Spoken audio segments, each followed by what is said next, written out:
Hello and good day mga ka-travel and mga ka-feaster! For today's video ay pupunta at sasali tayo sa feast day ng The Feast Minsayap. Siyempre sa Minsayap din yan, located at Hill Park Inn and Restaurant. At siyempre dahil kabilang tayo sa music ministry, kaya maaga tayong pupunta doon para makapag-practice ng kaunti sa mga kantang aawitin namin. Kaya tara, samahan niyo ako mga ka-travel, let's go!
Kapitakan ako.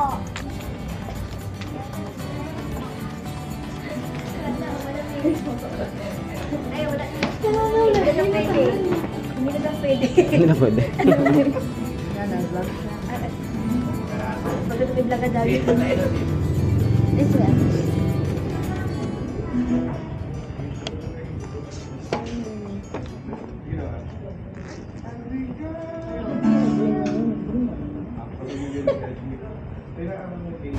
At yan nga mga ka-travel, nagsimula na kaming maghanda at mag-setup ng aming mga mic at in-ear gadgets para makapagsimula na mag-ensayo.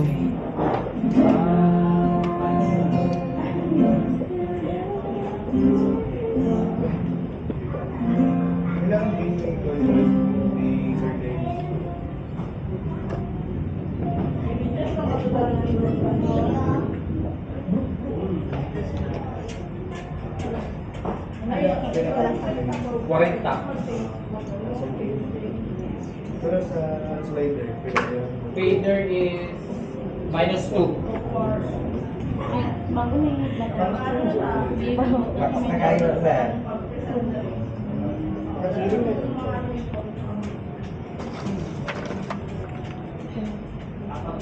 Yeah, 0. Oh, start na here. May slip ka?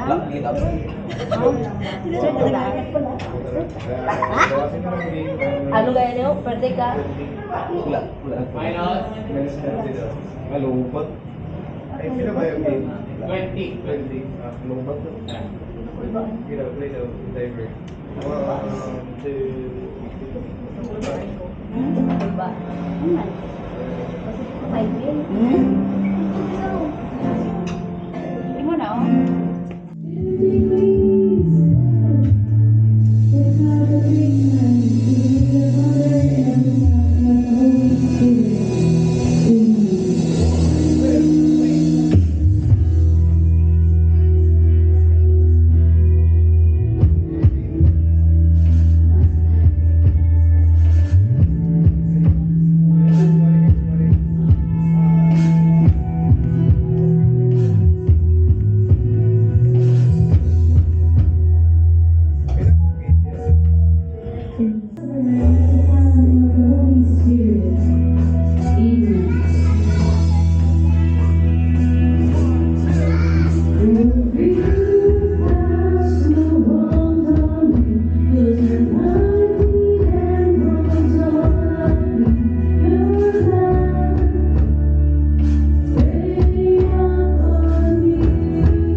Ayaw yan ako. Wala ko eh. Ano na, STM out. Share na. Wala kay boy. Hello, meron ba? Sige. So, may gabi, ganun po saan. So, I'd like really to thank you all for serving the Lord despite sa ating weather, no? When putting the effort. All of this is for the glory of God. So, let's commit to the Lord. Pray the Father, the Son, the Holy Spirit. And Heavenly Father, I just want to thank you for tonight, for another chance to serve you and the people that you're sending here in this place. We believe, oh God, the people who are coming amidst the rain will receive a rain and storm of blessings, but blessings that you will deliver them from grace upon grace. Sa kung unsa man ang ilang ginaagian karon, that you may be with them, journey with them, oh God. And so in the gospel you ask, who do you say that I am? Jesus is asking you right now, who do you say that I am? And in our service, that God will be glorified, that we will decrease and God will increase in what we do. And so we offer this prayer that sa lahat ng mapapasok pa lang sa feast ngayon, that they will see God, that they will feel and receive His blessings and forgiveness and grace. It's not about us. It's about our God who we serve. His name is Jesus. And we ask you, Lord, to send down your Holy Spirit upon your servants, O God, so that we can serve you with our heart, with the best that we have. Good evening, please. Are you ready to worship? Come on, let's stand. As we worship Come on, we today, invite everybody to stand up. invite you to sing Let's start our feast. as loud as you can, as high as you can. Because today we can worship God with no fear of how tomorrow will go. But we know with our God is with us every step of the way. Right? Amen. So let's have a great time in the name of the Father and of the Son and of the Holy Spirit. Amen. Oh, dear house, no hold on me. Put your mighty hand hold on me. Your blood when upon me. So I pray and God will hear into your promise and your grace. Raising upon me. Come on, listen. When I was round and round and round and shower, when the walls tumble down, and you are reaching around, that is your promise, our promise now.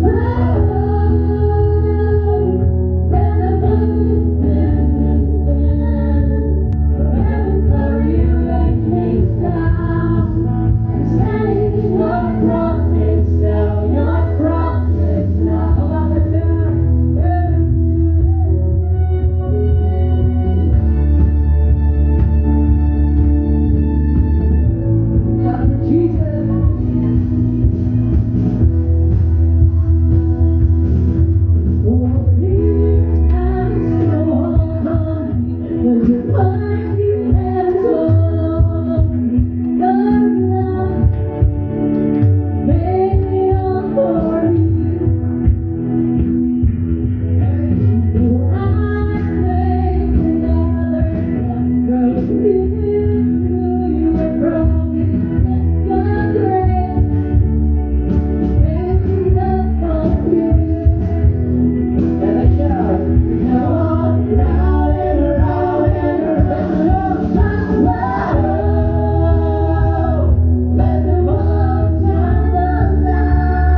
God is one step ahead.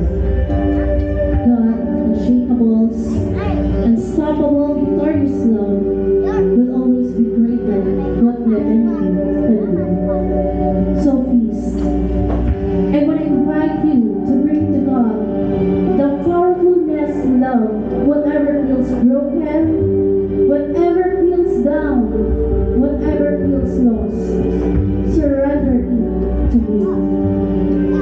Because the God He has been faithful before is the same God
Let's declare.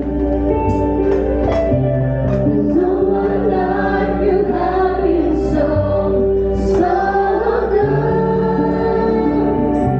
With every breath that I am able, I will sing of the goodness of God. I will sing of the goodness.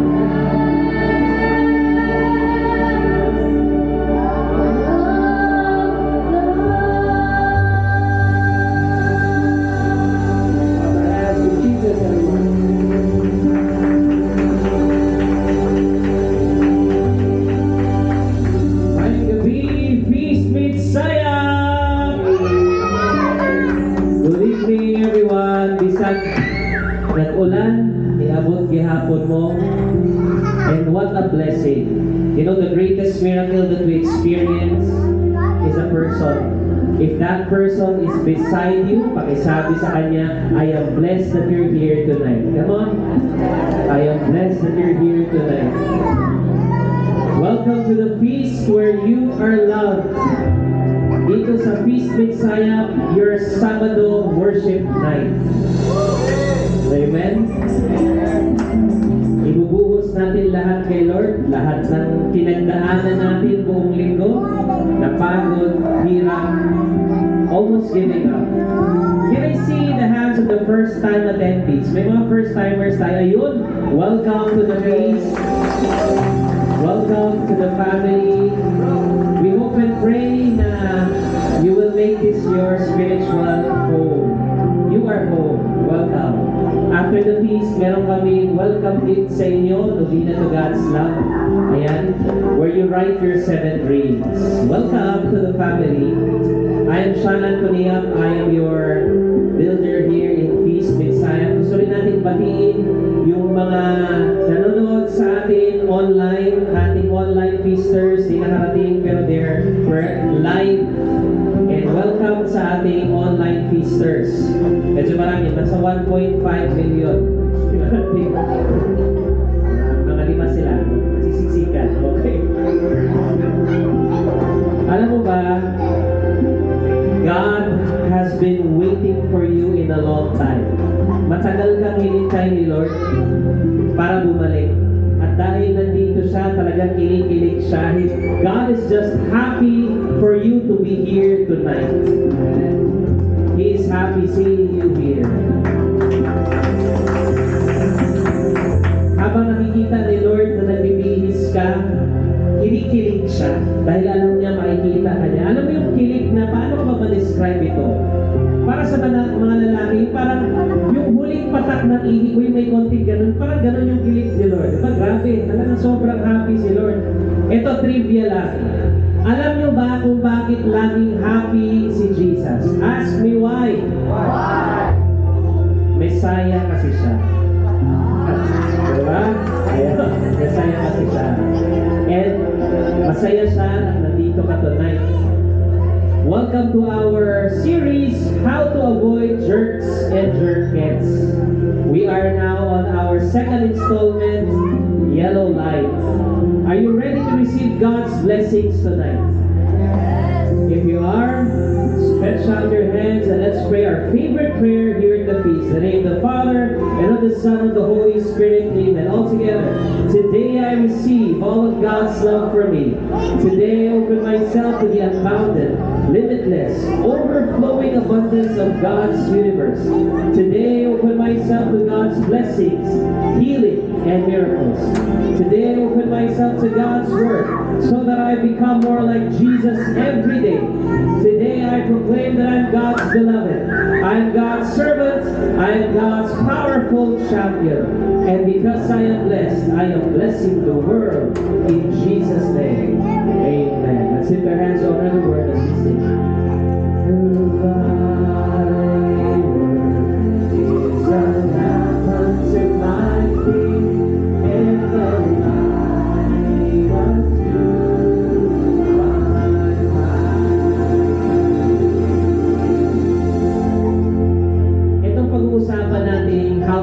Jerks and jerkettes ay hindi lamang para sa mga singles. Kung ikaw ay magulang, auntie or uncle, this course is for you too. Bakit?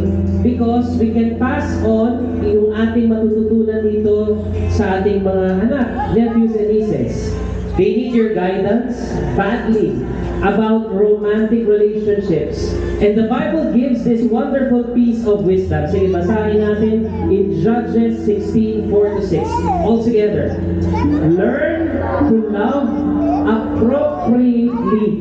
Ito, you need to use your head and test your feeling so that your love is sincere and intelligent, not a sentimental gush. Ano sabi? Use your what? Your head. Mga lalaki, gusto yung magandang future, taas sa kamay. Mga lalaki gusto ng magandang future, sige, taas sa kamay. Ayan, okay. Hands down. Meron akong practical na sasabihin sa inyo. Although naka-live tayo, but this is practical sinabi sa ating Bible, di ba? Kung gusto maging successful sa buhay, lagi mong susundan at susundin ang ulo sa taas at huwag sa baba. Lalaki yun, ha? Sa lalaki. So, ibig sabihin, you use your head. You need to think. Kailangan hindi ka magpadala. Ang mali ng iba, they use the other head na maging advisor nila. Diba? Tinatanong, so ano gusto mo gawin ngayon? So, don't do that. Alam niyo ba, our modern courtship, na kung saan pipiliin mo yung iyong katuwang, someone you choose you're in love with, di ba? Ngayon, pinipili natin kung kanino tayo in love. Actually, this is just a recent development in humans' history. Nasa 200 years pa lang ito. Pero prior to that, before this, for thousands of years, alam niyo ba, marriage was arranged by families. Nakarinig na kayo yan, arranged marriage. And have you ever wondered why many of them worked? They actually work. Bakit? Eto, because noong unang panahon, the family arrangement provided objectivity. Yung pamilya mismo maghahanap yung same culture, same mindset, same values, katulad mo. So the chances of success go up when persons with the same values come together. Obviously, hindi ko sinasabi na bumalik tayo sa pre-arranged marriages. That's nuts, di ba? I thank God that we can now choose the person who will live with the rest of our lives. But here's my point. Are you ready for this? In all your most important decisions, you need to use both your head and your heart. Pakisabi sa iyo katabi, use both your head and your heart. Because I really don't care how crazy in love you are with someone. Give it just few weeks or few months or few years. These overwhelming emotions vanish. Ngayon nakikita mo siya, uy, I like him. Diba? Papadala sa ganon. Kaya minsan tinatanong, what is love? Tinatanong, kayo ba sa philosophy niyo, nakadakay ng philosophy, tinanong kayo minsan ng iyong professor, what is love? Ang sabi dito, love is the seventh sense of human that destroys all the six senses and make the person nonsense. Diba? Minsan ba meron ka nang ginawa sa pangalan ng pag-ibig, kahit kalokohan na, kahit hindi, it does not make sense anymore, you still do it in the name of love. Again, sinasabi dito, follow your heart, but take your brain with you. Pakisabi sa katabi, gamitin mo naman yan. Okay? Sino nakalaro sa inyo ng Plants vs. Zombies? Yan. Anong kinakain ng zombies? Brains. Pakisabi sa inyo katabi, you're safe.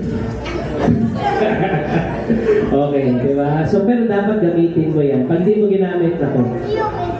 Appeal sa atong pangamuyo, atong prayer as well, before we go into our talk, is we pray also for our head of pontiff, the head of the Church, of the Catholic Church, Pope Francis. We pray for this. As we pray for him, can we read together our prayer for the healing of Pope Francis? Loving and merciful God, we implore you to look kindly upon your servant, Pope Francis. Touch him with your compassion and consolation. Restore his health and renew his strength in mind, body, and spirit. Surround him with your peace and the support of prayers of your holy people. We place Pope Francis in your healing love through the doctors, nurses, and medical professionals who take care of him. We ask this through Christ our Lord. Amen. Yung hospital na yan is the same hospital na kung saan si Pope Francis na confined. At merong rainbow, no? A sign of God's blessing and healing for him. And right now, we want to ask for the same, for the healing of our hearts, to choose the right person for us. You put your hands over as we say, Father in heaven, I pray that you heal my heart. Fill it with love, with your blessing and mercy and grace, so that I will overflow in the lives of others, the ones I love and the people I serve. I believe that I will bring home your miracle. In Jesus' name I pray. Amen. And let's lift our hands to honor the word as we sing. Thy word is a lamp unto my feet and a light unto my path. Let's give the Lord a mighty clap of praise. Now friends, before you take your seats, sabi ng isang American psychologist, ang pangalan niya ay si Virginia Satir. Ito ang sabi niya, and I want you to read this together. Hugging is good medicine. Sige, basa. It transfers energy and gives the person hug and emotional lift. You need ilang hugs? 4 survival, 8 for maintenance, and 12 for growth. Scientists say that hugging is a form of communication because it can say things you don't have the words for. And the nicest thing about the hug is that you usually can't give one without getting one. Now your assignment is this. Before you take your seat, I want you to go around and then hug 8 to 10 people. Ready? In 3, 2, 1, go! Come on! Sabihin mo sa kanya, you are loved. You are loved. You are loved. Welcome to the family. Welcome home. God bless you. You are loved. Amen. Alright. God bless you. Amen. Sige. You may now take your seats. Take your seats.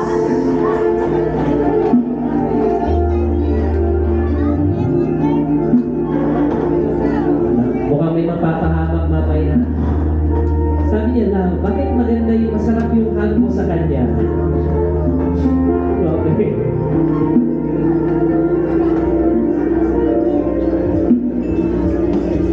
Palapakan natin ating worship team. Thank you so much. God bless you all. Ayan. So, we will resume sa ating talk series, How to Avoid Jerks and Jerkettes. Saan na ka? Second timer, yung bumalik for the second time. Ayan. Welcome back. Thank you for coming back. Sino dito mula sa launching, pangatlong feast niya na to? Pangatlo. Ayun, grabe. Ang tawag sa inyo, officially, you are now feasters. Talagang natin sila. Yan mga feasters na yan, kung balik-balik yan, pag nakatatlong feast ka na, feaster ka na. Ayan. Ayan. Welcome feasters. So last Saturday, balik tayo. Pinag-usapan natin red lights. Pag nakakita ka ng red light, automatic you stop. Ang ating pinag-usapan last Saturday, the 8 jerks and jerkettes that you needed to totally avoid. Alam na natin yun, di ba? Huwag kang pumatol sa attic. Walang pera yan. Doon ka sa pusher. Okay, joke lang. Okay, huwag sa attic. Alam niyo naman, abusers, chronic liars, etc. But some people, despite knowing all this, still push through with the wedding. Bakit kaya? Kahit alam na nilang red lights, bell alarming, they still push through the wedding because of the following wrong reasons. Tignan natin ha, ano itong mga wrong reasons to push through with marriage? Number 1, they believe it's the last bus. Siya na lang ang pag-asa kung magkaroon ako ng love life. Siya na lang ang pag-asa kung para ako'y ikasal. Diba? Last bus. Kaya nga, nung 20s, tignan nyo ha, I want you to observe this. Nung 20s pa, ganito, very ideal. Ano sabi niya? I want a man who is handsome, intelligent, and rich. 20s. Pagtapak ng 30s, nag-iba na. Sabi niya, I want a man who is intelligent and rich. Pagdating ng 40s, nag-iba, I want a man who is rich. At pagtapak ng 50s, I want a man. Wala na, bahala na kung sino na lang, di ba? Pero hindi ganoon. Kaya nga, naalala niyo yung linya na to, baka kaya tayo iniiwan ng mga taong mahal natin kasi hindi tayo sumama. May punto naman siya. Pero, again, huwag magpadala sa pressure that it's the last bus. Diba? Really wait. Wait. Tapos, hanggang sa you need to ask the right questions. So, when you think that it's the last bus, siya na lang ang nahuhuli kong pag-asa na ako'y makasal at magkaanak ko. Don't push for it. Number 2, pushing in the wrong reason sa marriage is, I don't want to hurt him. Ayoko siyang masaktan. Ayoko siyang masaktan. I don't want to hurt him or her. Diba? Kasi minsan, when we say, I don't want to hurt him, may one time nagsabi na, kasi kung magbulag may manghipog siya. Kung magbulag may magpapakamatay siya. For in the first place, hindi pagmamahal yun. It's emotional manipulation. Diba? Hindi niya kailang gamitin yon para lang na magstay ka. It's not really love. So, I don't want to hurt him. Actually, yung pinoprolong mo lang yung agony. So, kung ganyan yung reason mo, it's not the right reason to push for marriage. Number 3, eto, everybody expects us to get married. Nasabihan na namin lahat ng mga kaopisina namin, mga tao sa baryo, yung mga aaten, na wala namang ambag, makikikain lang naman. Isipin mo yun, di ba? Magpe-prepare ka na, ang dami-daming pagkain, di mo na makilala. Sino ba yan? Eh, libre daw dito eh. So, di ba? Gate crashers din. Nag-i-expect na sila na kayo'y magpakasal, na bayaran na yung caterer, na ano na yung simbahan, di ba? Dahil sa pressure na yan, you think and feel na i-push na natin, nakakahiya naman sa kanila. No! Ano? Huwag mong isakripisyo yung kahihiyan mo doon sa tagal na magsasama kayo. Merong one time, merong isang babae na talagang I know, last minute, siguro the next following week na siya ikakasal. Pero she discovered something wrong in their relationship.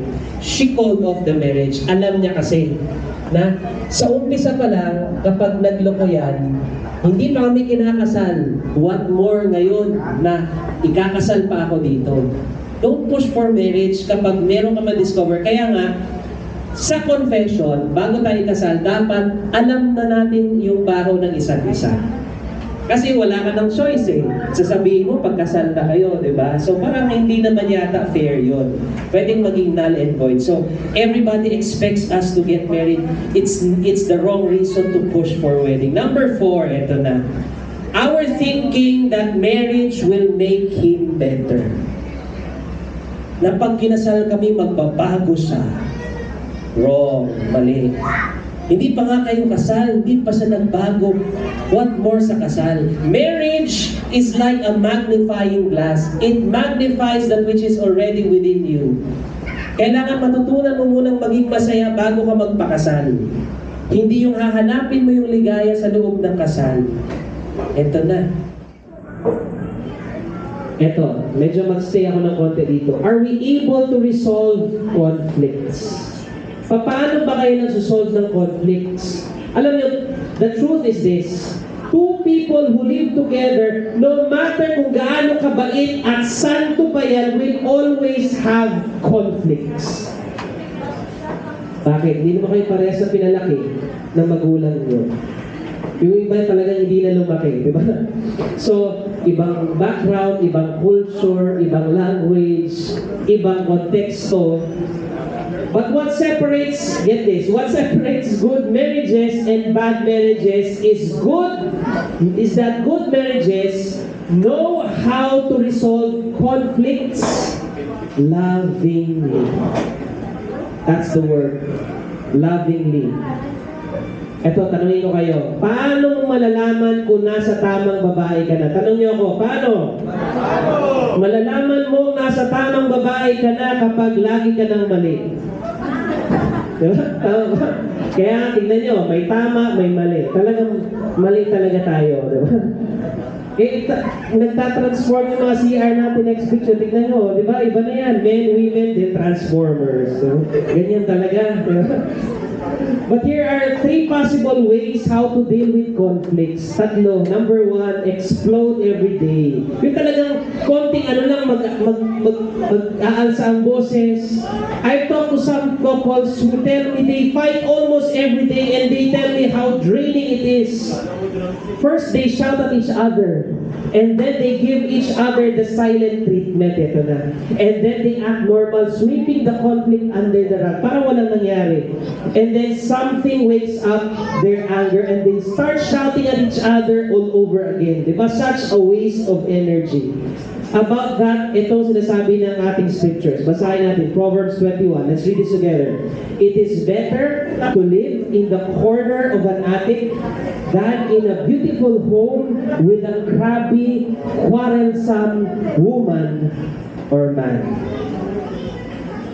Diba? Ano ba ang sikreto? Ito, may papakita akong sikreto sa inyo. 4 na taon na silang hindi nag-aaway. Ito sikreto. Next picture. Yan. Diba? 4 na taon. No? Kayo ng jowa mo pero never mo pa siyang inaway. Alam mo yung sikreto, no? Kita nyo naman. Very obvious. Ayan. Sabi pa nga nung isa, sa kape ko natagpuan ang init na dapat sa iyo ko naramdaman. Pero sa iyo ko na nalasahan ang pait na dapat sa kape ko lang matitikman. Yung mga ganon, di ba? So, ayan.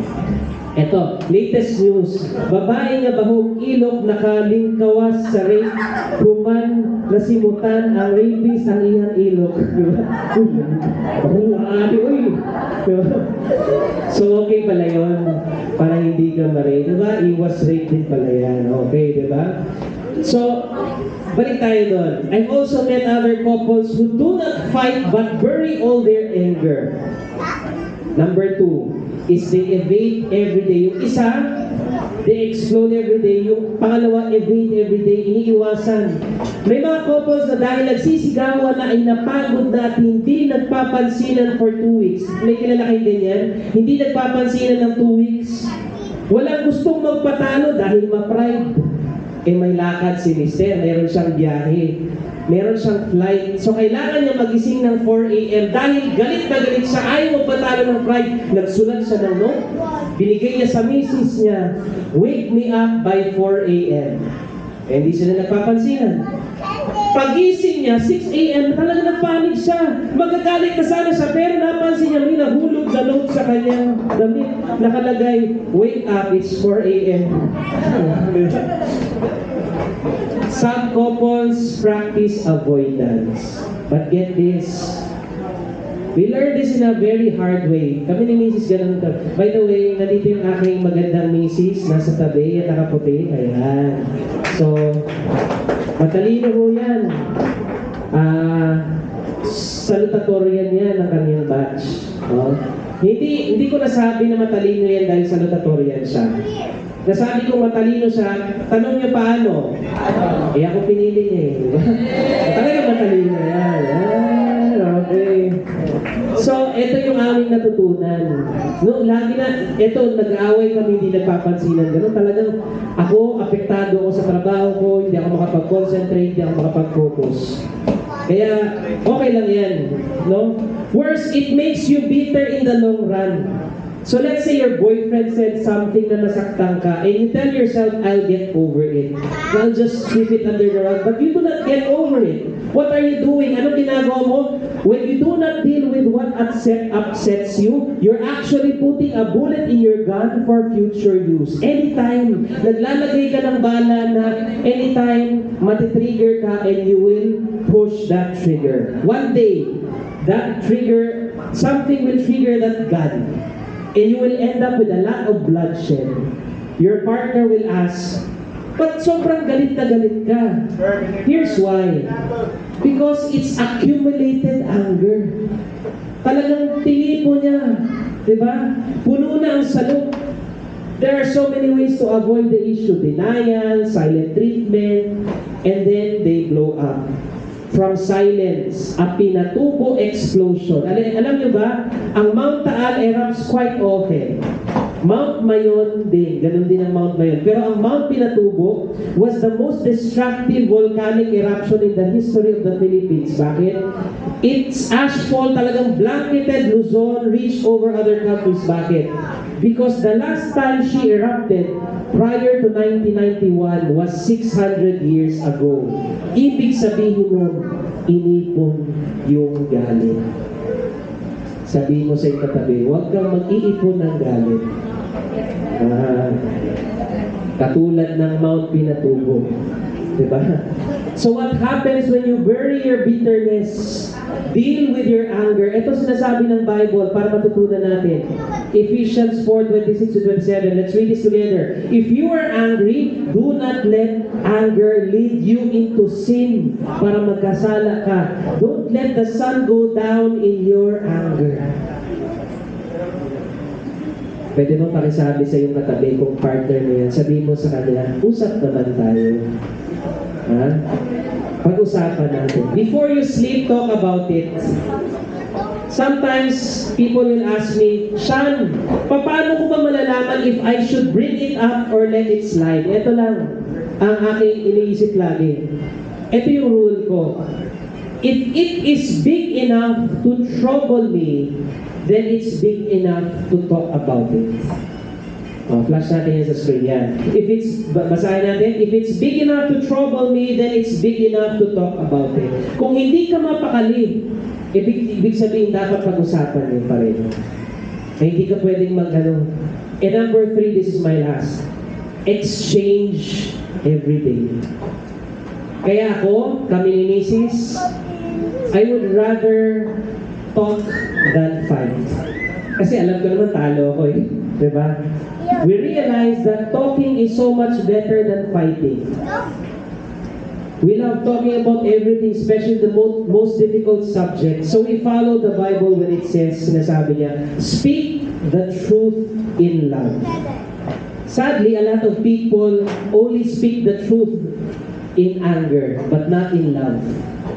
So, number 1, explode every day or don't speak the truth at all. Number 2, evade every day. No? Advantage ko lang, ako madali kong makita kung siya ay galit, siya ay inis, siya ay malungkot, siya ay happy. Because, it turns out a huge benefit na madali kong makita. She shows it in her emotion. Hindi ko na kailangan basahin, pero minsan masipyat mo ko gamay. Diba? Second, we don't bury anything without talking about it. So, kailangan namin pag-usapan. Otherwise, hindi pwede kaming magpatuloy. No? Pag-usapan mo lang, magkakape. Minsan, pag hindi kami nag-uusap, pag may konting haplos, oops, ayaw niya pa, ibig sabihin, hindi pa siya ready. May mga ganun lang. So, kaya nga, paano mo daw malalaman kung handa ka nang magpakasal? Paano mo malalaman? One time yung anak, sabi ng tatay sa kanya, "Nak, humingi ka ng sorry nga, anak." Sabi ng anak, "Tay, ba't ako maghingi ng sorry? Wala namang kasalanan." Sabi niya, "Humingi ka ng sorry." "Ayoko nga, tay. Humingi ka nga ng sorry." "Ang kulit mo, tay, bakit ako hihingi ng sorry? Wala namang kasalanan." "Sige, humingi ka ng sorry." Sige na nga. Sorry. Ayan. Dahil marunong ka na mag-sorry kahit hindi mo kasalanan, ready ka nang mag-asawa. Marunong ba mag-sorry yan kahit hindi niya kasalanan? Abay, pwede na, di ba? So, ayun pala. So, here's my question to boyfriends and girlfriends. Have you learned how to resolve conflicts already? If not, pag hindi pa, go slow. Learn this most important skill. And last but not the least, okay, I'm on my question number 7. The last question, is the relationship getting easier, gentler, and kinder? Ikaw ba mas nagiging gentle ka sa kanya? Mas nagiging madali ba ang buhay ninyo? At mas nagiging mabuti ka ba sa kanya? Or mabuti ka sa ibang tao pero sa mismong misis at mister mo, hindi ka mabuti. Suplada at suplado ka pa nga. Diba? I got this wonderful all-around question from author Donald Harvey. If you're with a healthy, marriageable person, the answer should be a resounding yes. Dapat yan. Si Lord naman sabi niya, when it's the right time, magpakilala ka na, ubus na punchline itong isa. Di ba mga ganun, di ba? Kaya, in due time, thanks for the adventure. Now, go have a new one. Remember that you can only win someone's heart once Christ has captured yours. So, about stage now, guys. We are going to, as we close this talk number 2, I want you to imagine right now, God talking to you. Kinakausap ka ni Lord. Gusto kong hayaan mo si Lord na kausapin ka sa pamamagitan ng kantang ito. Okay? Ang title nito is To the Bone by Pamungkas. Are you ready?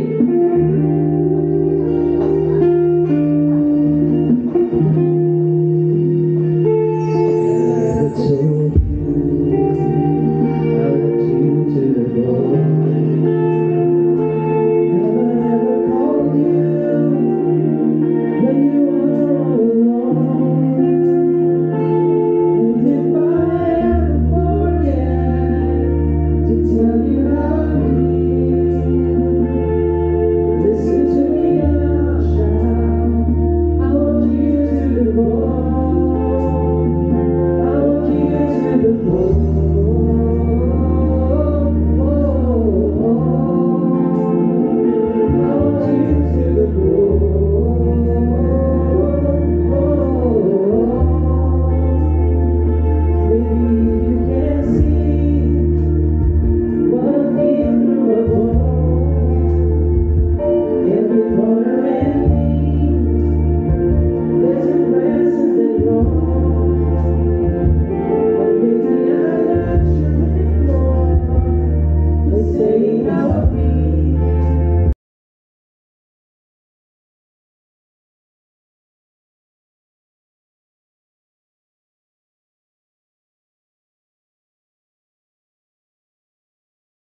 already yours. Walk you down the wall and hold you inside your goal, and I'll take control, body and soul.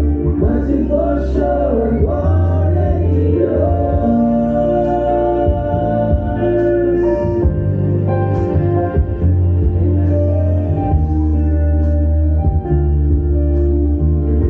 Can I ask you to all stand, brothers and sisters? Kaya kung titignan nyo, God wants to take you home. Kung titignan nyo ang home, minsan ayaw natin umuwi sa sarili nating tahanan because sa sarili nating tahanan, magulo, masalimuot, nag-aaway lagi. That's why we do not want to go home, but God wants to take you home.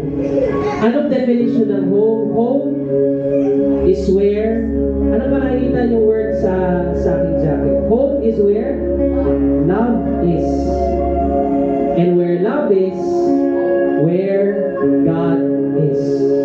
What if I take this off? What's underneath?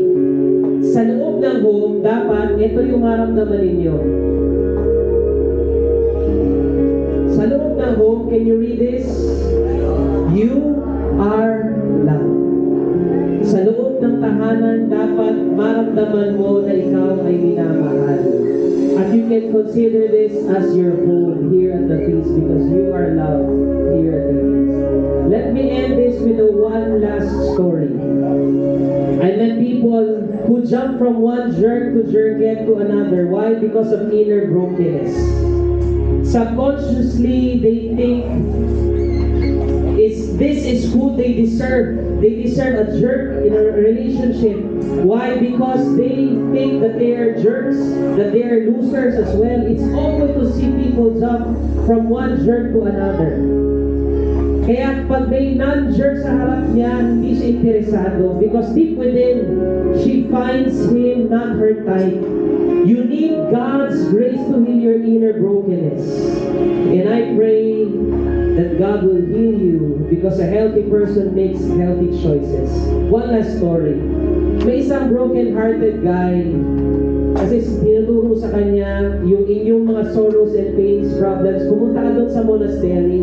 You find there the monk who will talk to you. So pumunta siya, sabi niya, pinento niya, Father, I'm a loser. Because my parents think that I'm a loser. They do not love me. I do not feel loved in my own home. And so sabi niya, sige, keep on saying your story. So kinuwento niya that he's a loser, that he's not loved in his own home, family rejects him. Sabi ng monk sa kanya, okay, anak, meron ba akong pwedeng ipagawa sa iyo? Alam ko, this is our first time to meet, pero pwede ba akong mag-ask ng favor sa iyo? Sabi, ano po yun, Father? Sabi ng monk, sabi niya, pwede ba? Meron kasi kaming ipa-construct na, ipa-renovate ng aming monasteryo.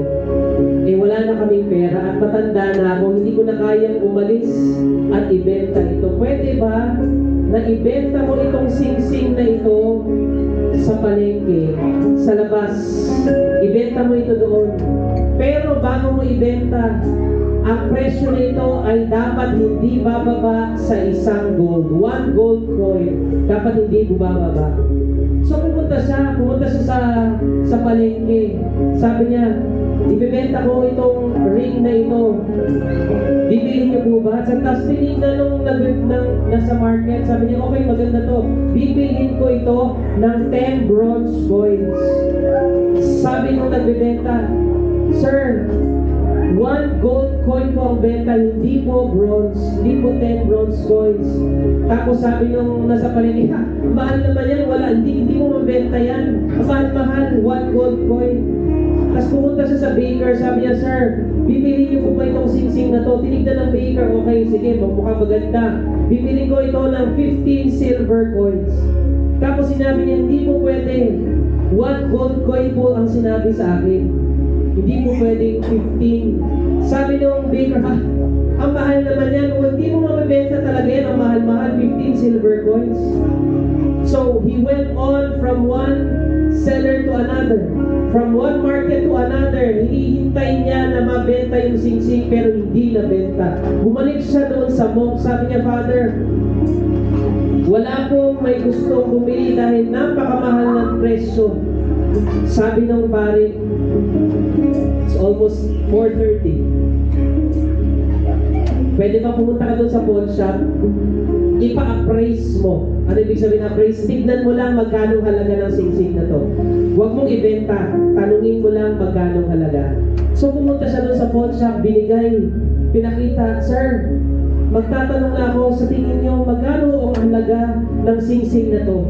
Pagkuha nung nasa pawn shop, tinignan ng singsing, kumuha siya ng gadget, tinignan. At pagkakita niya ng singsing, napangiti yung sa pawn shop.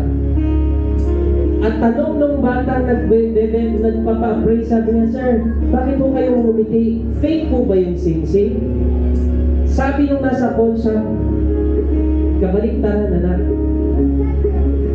Napaka-familiar ng singsing na to. Dahil ako mismo ang gumawa ng singsing na ito. At itong singsing na ito ay binili ng prinsesa. Worth, magkano ang halaga? 100 gold coins. 100 gold coins. Binibenta mo ba ito sa akin? Sabi noon, hindi ko. Tinatanong lang magkano ang halaga. Bumalik siya ngayon doon sa monk. Sabi niya, Father, nalaman ko na ho kung gaano kahalaga. Ang sabi ng monk, binigay ito ng prinsesa sa monasteryo. Alam ko ang halaga nito, pero hindi mo alam. At hindi alam ng nasa palengke. Kaya ikaw, kapag tinatanong mo kung gaano ka kahalaga, huwag mong itatanong sa iba, kundi itatanong mo doon sa may lumikha sa iyo. Dahil para sa Kanya, sobrang halaga mo sa presyo, sa bawat dugo na nananalantay sa Kanya, sa bawat patak ng dugo, sinasabi niya, you are worth dying for, simply because I love you this much.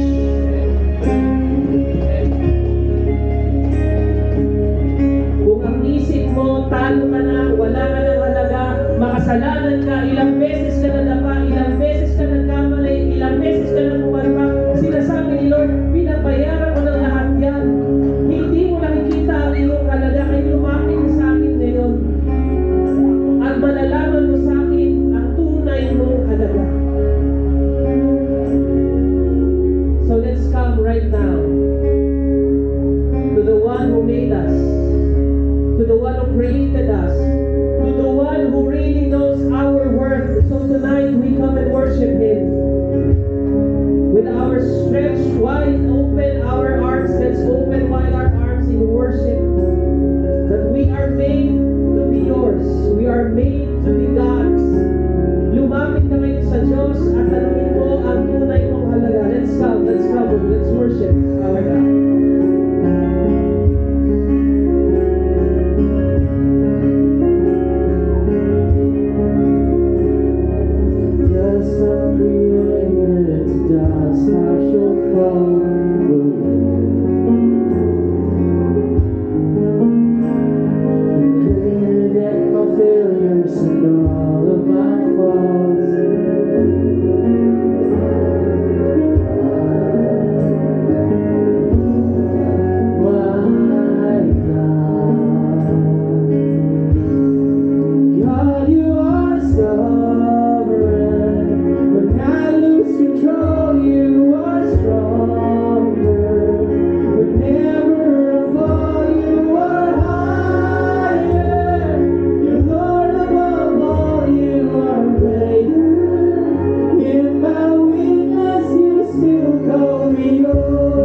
they need, Father.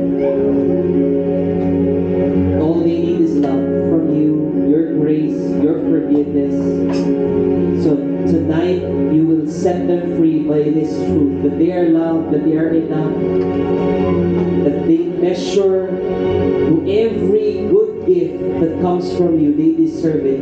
Father God, I pray for every person right now whose dreams you have planted in their hearts. And right now I declare that in due time, in your time, you will make all their dreams come true. In Jesus' name I pray. Amen and amen. Palakpakan natin si Lord.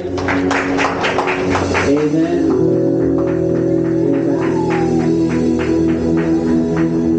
Are you blessed tonight, my dear friends? If you are, sige, take your seats for a little while as we now prepare for our love offering. Sa pinili sa inyo mga envelopes. We want to thank you for coming over tonight. Sa mga, despite the rain, still come. I hope the words of the Lord will be enough for you to come home filled, love that filled, knowing that you're enough, knowing that you are valuable in the eyes of the Lord. And so tonight we just want to thank all of our viewers, all of the attendees for coming over. That you're blessed. Yeah. I want to test the Lord in your giving. This is the truth, that you cannot outgive God in His generosity. Ibig sabihin, yung ibibigay mo ngayon, hihigpitan pa ni Lord yan. Siksik, liglig, at umaapaw pa. So, what you put in that love offering envelope is a testament of your faith. I want you to raise that up. Yung love offering, will pray for them. Father in heaven, we pray for every single love offering envelope. Whatever you put in this love offering envelope, we believe that you're going to multiply this 100-fold and 1,000-fold, because it's not for us anyway. It's for those people we want to bless, we want to serve here at the feast. This we ask and pray and claim in Jesus' name. Amen. It's your time to give back to our God.